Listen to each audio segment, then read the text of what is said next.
Hello my beautiful souls. तो मैं हूँ एमिलिया। तो ये रीडिंग मैं स्कॉर्पियो के लिए लेकर आई हूँ। सन मून राइजिंग साइन अगर आपका स्कॉर्पियो है और अगर आप नो कॉन्टैक्ट सिचुएशन में हो तो ये रीडिंग आपके लिए है। ये रीडिंग स्कॉर्पियो वालों के लिए है। Sun sign, moon sign, rising sign, current feelings के बारे में डिटेल रीडिंग होने वाला है। ठीक है, तो देरी ना करते हुए रीडिंग को शुरू करते हैं। याद रखिएगा ये एक जनरल रीडिंग है, तो अगर आप में से कोई पेड प्राइवेट रीडिंग लेना चाहते हैं आप लोग मुझे डीएम कर सकते हैं। डिस्क्रिप्शन बॉक्स में नंबर है। अगर आप में से कोई एनर्जाइज क्रिस्टल परचेज करना चाहते हैं तब भी उसी नंबर पे आप लोग मैसेज करके बुक कर सकते हैं। ठीक है, तो चलिए, अगर आप एक स्कॉर्पियो हैं, सन मून राइजिंग साइन, आपके जो पर्सन है जिनके बारे में आप सोच रहे हैं, सबसे पहले देखते हैं इनके करंट थॉट क्या है। डिटेल रीडिंग होगा, सब कुछ देखेंगे। इनके करंट थॉट क्या है आपके प्रति।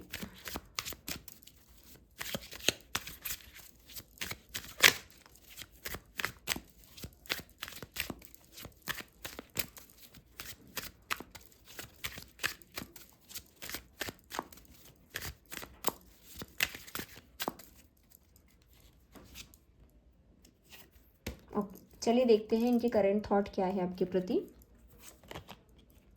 Wow, very beautiful. सबसे पहला कार्ड है 10 ऑफ कप्स, एम्प्रेस। भाई कौन है स्कॉर्पियो? 6 of wands. रिकॉन्सिलेशन का स्ट्रॉन्ग चांसेस है, मुझे ऐसा लग रहा है। बाकी पूरा रीडिंग देख के बता पाएंगे। तो पहली चीज़ है, देखिए इनके करंट थॉट्स क्या है आपके प्रति। ये पर्सन आपको बहुत ज़्यादा मिस कर रहे हैं। ठीक है, एंड इनको कहीं ना कहीं ये लग रहा है आप जब थे तो इनके लाइफ में सब कुछ था, खुशियाँ थी, एवरीथिंग वॉज देयर। ठीक है, फैमिली जैसा फील आप इनको कहीं ना कहीं देते थे। मतलब आप जब थे तो इनको ऐसा लगता था इनकी जो फैमिली है वो है। बट एक होता है ना, जब आप थे आपको समझ में नहीं आया, उनको समझ में नहीं आया कि आप कितना इम्पोर्टेंट हो। ये भी मुझे दिख रहा है।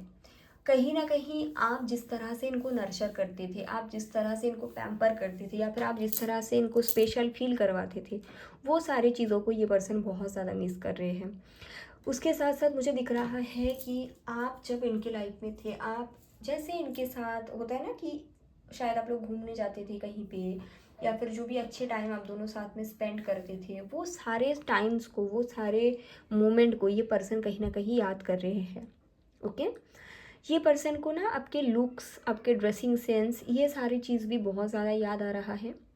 अगर आप मैरिज नो कांटेक्ट में हो, कुछ ही लोगों के लिए होगा, अगर आपके बच्चे भी हैं और आप तीनों का कोई अच्छा मोमेंट है, जैसे आप अपने पार्टनर और बच्चे का, तो उस मोमेंट्स को भी ना ये बहुत ज़्यादा याद कर रहे हैं, मिस कर रहे हैं ऐसा।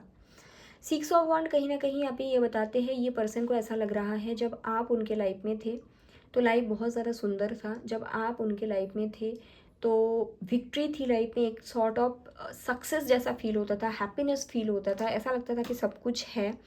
बट जैसे अभी आप नहीं हो तो थोड़ा सा उनके लिए डिफ़िकल्ट हो जा रहे हैं चीज़ों को बैलेंस आउट करना। ठीक है, तो बहुत स्ट्रॉन्ग मिसिंग की मुझे एनर्जी दिखता है फॉर स्कॉर्पियो वाले। ओके, तो अभी मैं आगे बढ़ूंगी रीडिंग में। चलिए देखते हैं ये जो पर्सन है इनके इस समय आपके प्रति फीलिंग्स क्या है। What is their current feelings.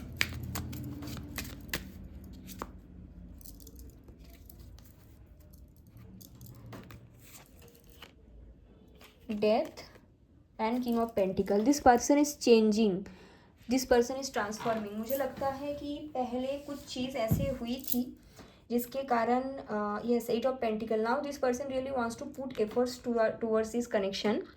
पहले कुछ ऐसी चीज़ हुई थी आप दोनों के दरमियान में, ये पर्सन के ही कारण, जो कि आप दोनों के रिश्ते में होता है ना, दिक्कत आई थी, ऐसा मुझे लग रहा है। एंड इन्होंने वो चीज़ को ना रिकॉग्नाइज़ किया कि हाँ, मैंने ही कुछ गलती की थी जिसके कारण हम, मेरे और मेरे पार्टनर के बीच प्रॉब्लम आया था। ये चीज़ मुझे दिख रहा है। एंड कहीं ना कहीं ये पर्सन वो सारी चीज़ों को सुधारने की कोशिश भी कर रहे हैं। This person really wants you back and आपके प्रति फीलिंग्स बहुत ज़्यादा स्टेबल है, आपके प्रति फिर से एफर्ट्स देना चाहते हैं। और अगर इनके तरफ से बहुत बड़ा कोई गलती हुआ था, जैसे कि थर्ड पार्टी सिचुएशन या एडिक्शन या इस तरह का कोई बड़ा चीज़ें, हो सकता है कि पहले उन्होंने आपकी वैल्यू नहीं समझा, आपको बार बार थर्ड पार्टी में पुट करते थे, इस तरह का कुछ, तो वो चीज़ को ना, yes, I think 7 of swords है, डेथ है, आई थिंक इन्होंने आपको चीट भी करा था कुछ केसेस में। तो ये कार्ड कहीं ना कहीं वो बताते हैं कि ये खुद को बदलने के लिए सोच रहे हैं आपके लिए। So that is a beautiful thing.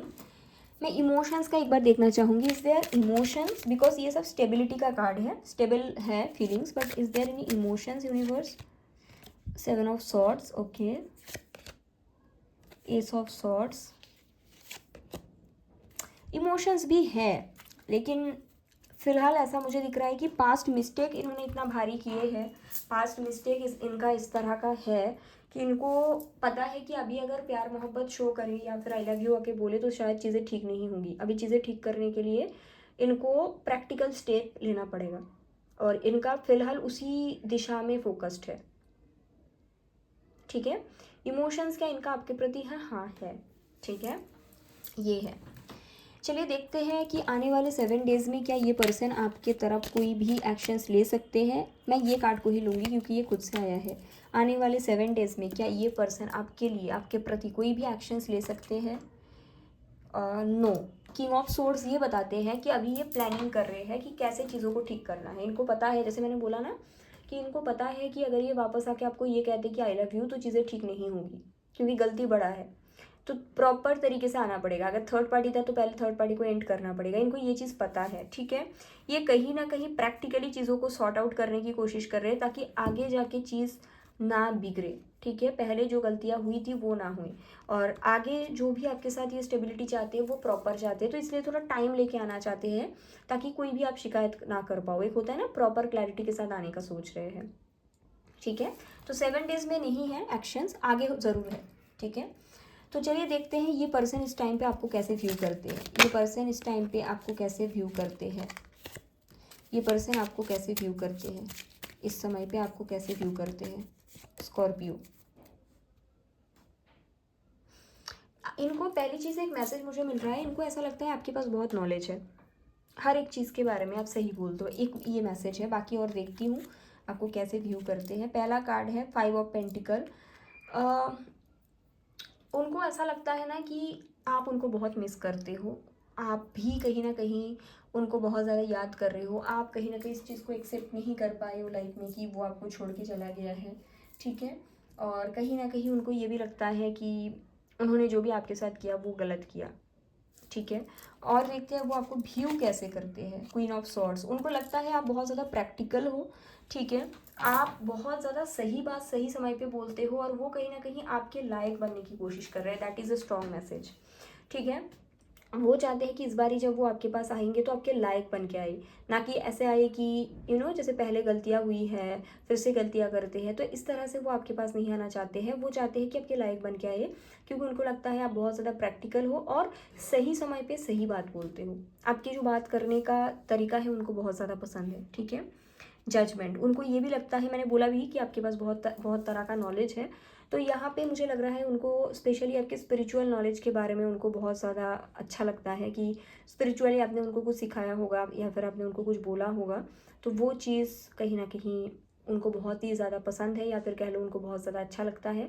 और वो आपको इसी तरह से भी व्यू करते हैं कि आपको ना ये भी पता है, आपने शायद उनको कर्मा के बारे में कुछ बात बोली थी पहले कभी, किस तरह से कर्मा वर्क करते हैं, हमें ये नहीं करना चाहिए, हमें ये करना चाहिए। होता है ना, हम लोग जिनको कर्मा के बारे में पता होते हैं तो हम दूसरों को बताते हैं, तो वो सब चीज़ शायद उनके साथ हुआ है या फिर हो भी रहा है, तो जिसके कारण ना ये पर्सन उस चीज़ को भी समझने की कोशिश करे, हाँ वो मुझे सही बोल रहे थे, ठीक है।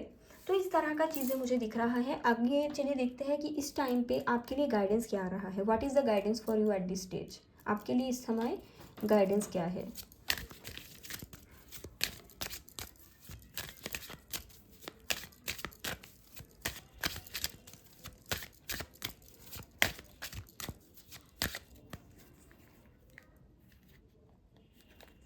What is the guidance for my viewers?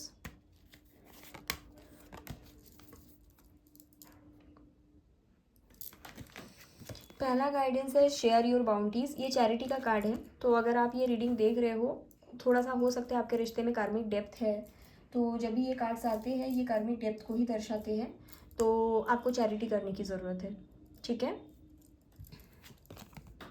Tough time, तो देखिए ऐसा है कि आपको बोला जा रहा है कि ये समय थोड़ा टफ है, क्योंकि आपके पर्सन भी बहुत सारी चीज़ों से गुजर रहे हैं, बहुत सारी चीज़ों को पीछे छोड़ के आएंगे, तो टफ टाइम है। लेकिन आपको ना उसको ये नहीं सोचना कि क्यों ऐसा हो रहा है, रैदर आपको फोकस रखना चाहिए कि हम यहाँ से ग्रो कर सकते हैं।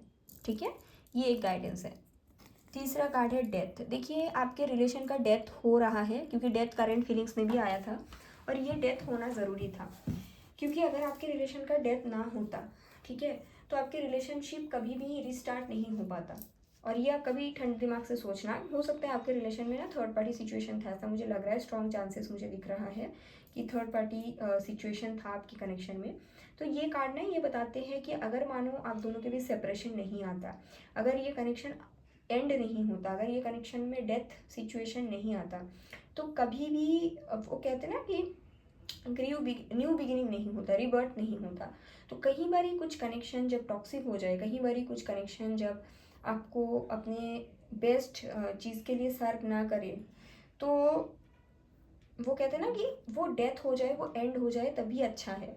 तो आपके कनेक्शन भी कहीं ना कहीं इस तरह से एंड हो गया था, इसी तरह से, इस सिचुएशन से।